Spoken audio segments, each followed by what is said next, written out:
ഇറങ്ങണം. പഴയ കണക്കുകളൊക്കെ തീർക്കണ്ടേ?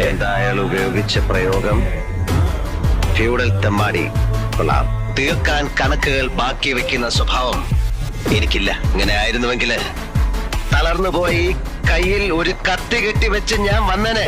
മുണ്ടക്കിടെ വാതിലും ചവിട്ടി തുറന്ന് നിന്നെ വിളിപ്പിച്ചത് സത്യം.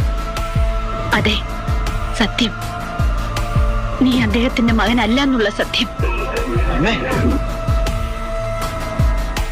കോവിലകത്തെ തമ്പുരാട്ടിക്കുട്ടിക്ക് വിവാഹത്തിന് മുമ്പ് പറ്റിയ നാണം കെട്ട തെറ്റ് ഭ്രൂണഹത്യ തീർക്കാമായിരുന്നില്ലേ? ഞാൻ പിഴച്ചുപെട്ട എന്നെ ഒരു നിമിഷം നിങ്ങൾക്ക് മകനായിട്ട് കാണാം. എന്നിട്ടൊരച്ഛന്റെ സ്നേഹത്തോടെ വാത്സല്യത്തോടെ എന്നെ ഒന്ന് സഹായിക്കണം. ഈ ജന്മം ഉപേക്ഷിക്കാൻ എനിക്ക് ജീവിക്കണം, സ്വസ്ഥമായിട്ട് ജീവിക്കണം.